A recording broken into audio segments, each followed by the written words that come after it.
5 simple and impressive joints for begin learning about Japanese joinery. According to what I said in the previous videos, Japanese joints are grouped into 2 main categories. Splicing joints, or tsugi, joins 2 pieces end to end to create a longer one.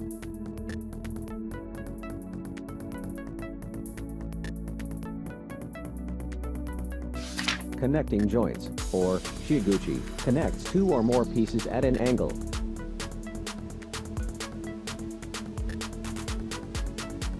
The next section shows you the simple parts of splicing joint. Number 1. Step Dovetailed Splice, or Koshikake-ari-tsugi. This simple splice is utilized primarily to join ground sills, the horizontal timber nearest the ground in the frame of a building.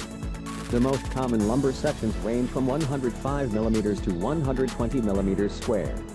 The ends to be spliced are notched a half depth. The male is shaped like the tail of a dove, narrow at the girth and flaring out. The female is precisely hollowed out to fit. A snug fit, a common characteristic of all joints.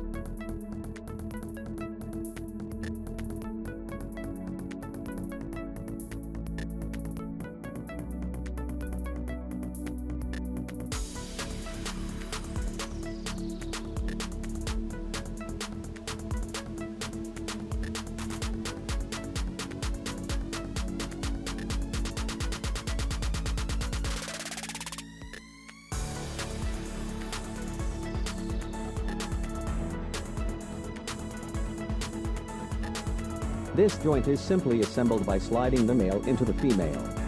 No axial shifting is required. This feature makes this joint particularly useful on ground sills. Even though this splice aims to resist tension in a structure, its effective tensile strength is small. A tension test was carried out on an assembly of typical dimensions.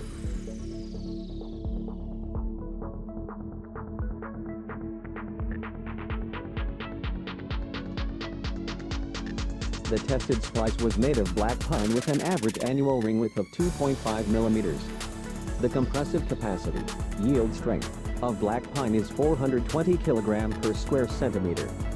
The female failed in tension by developing a longitudinal crack originating from a nook and following the grain. The ultimate tensile strength of the splice was 480 kilograms.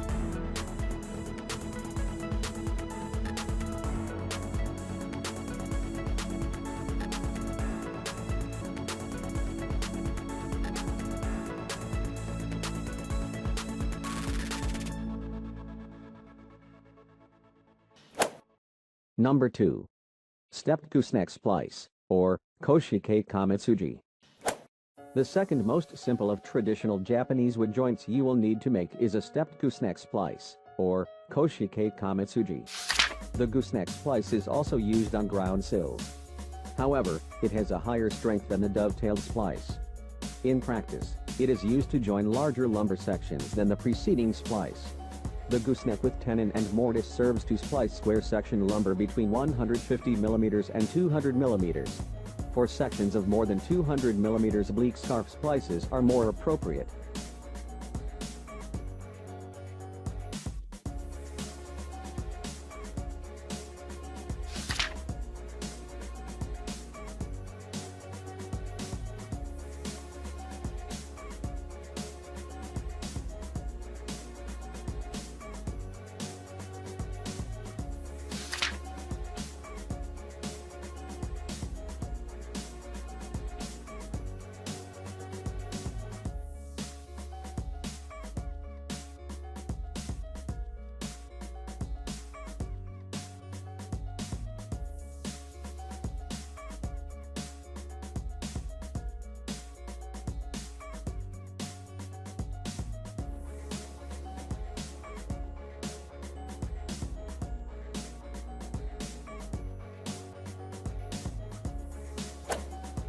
The tensile test was performed on an assembly of the same size and material as for the dovetail splice.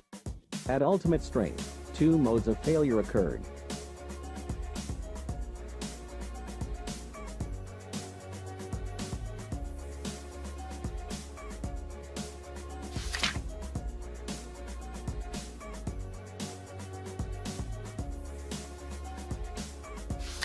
At first the joint failed in bearing, crushing the head of the gooseneck against the abutments of the female end. The second mode involved the shearing of a rib at the head of the male end. The ultimate strength of the model tested was 2,400 kilograms, a significant increase in strength compared to the dovetailed splice.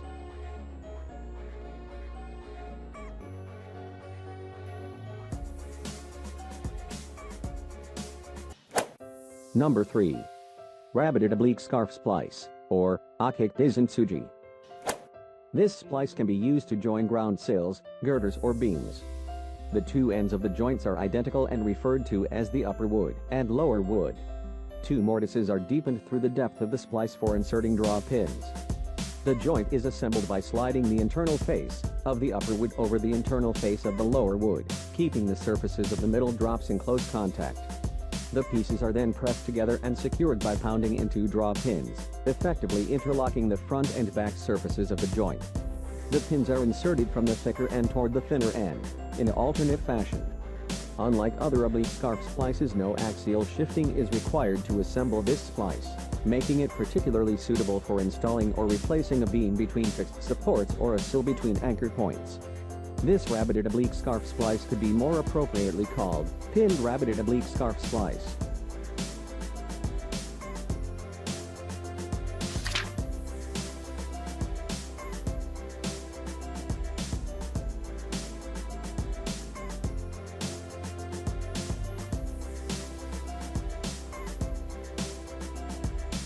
For square sections between 105 mm to 120 mm, the length of the splice should be 3 to 4 times the width of the section.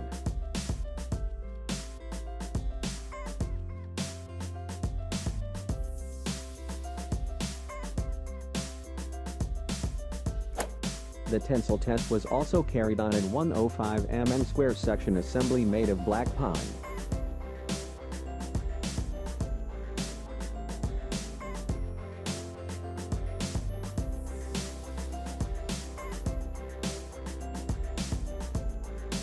An even bigger strength increase than that of the Gooseneck Splice was obtained.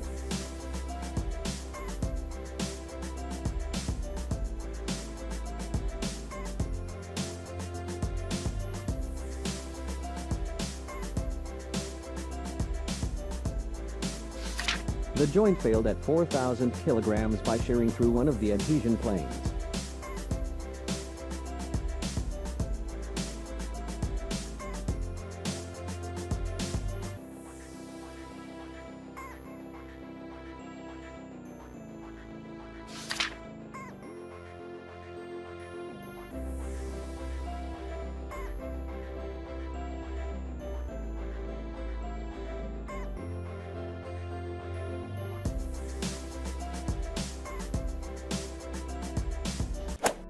Number 4.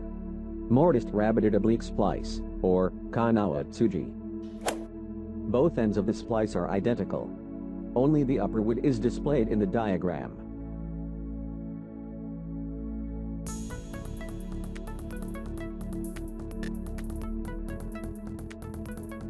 This joint is also assembled by sliding over each other the internal faces of the upper wood and lower wood, keeping the surfaces of the middle drops in close contact. To complete this splice, the upper wood is shifted away from the lower wood along the longitudinal axis. Finally, a single draw pin is inserted between the middle drops, interlocking the front and back surfaces of the joint. This splice is similar to the preceding one. In this case, the principal difference consists of having to shift away from each other the upper and lower woods to complete the splice.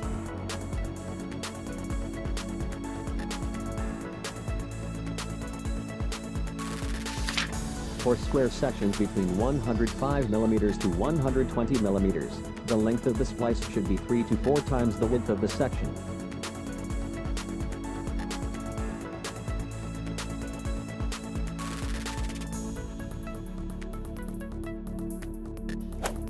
The tensile test produced results identical to Rabbeted Oblique Scarf Splice.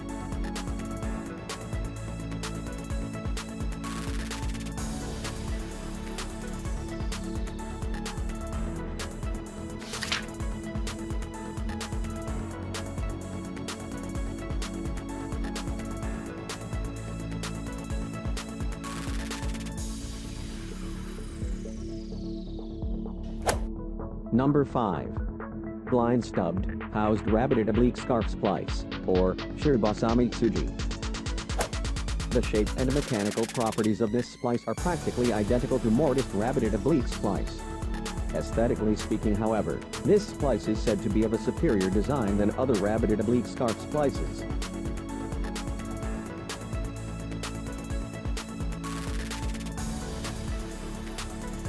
An elevation view of the splice reveals only a clean straight line.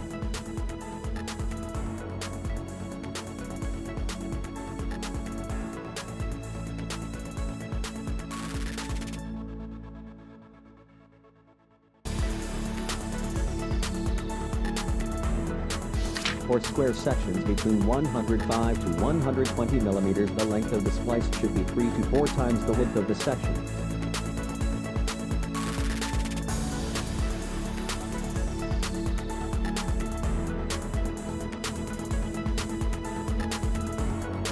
Upper wood and lower wood.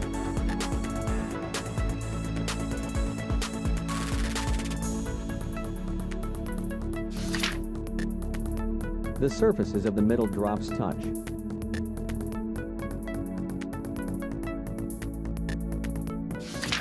A shift in axial direction opens a gap between the middle drops of the upper and lower wood. The splice is completed by inserting the draw pin.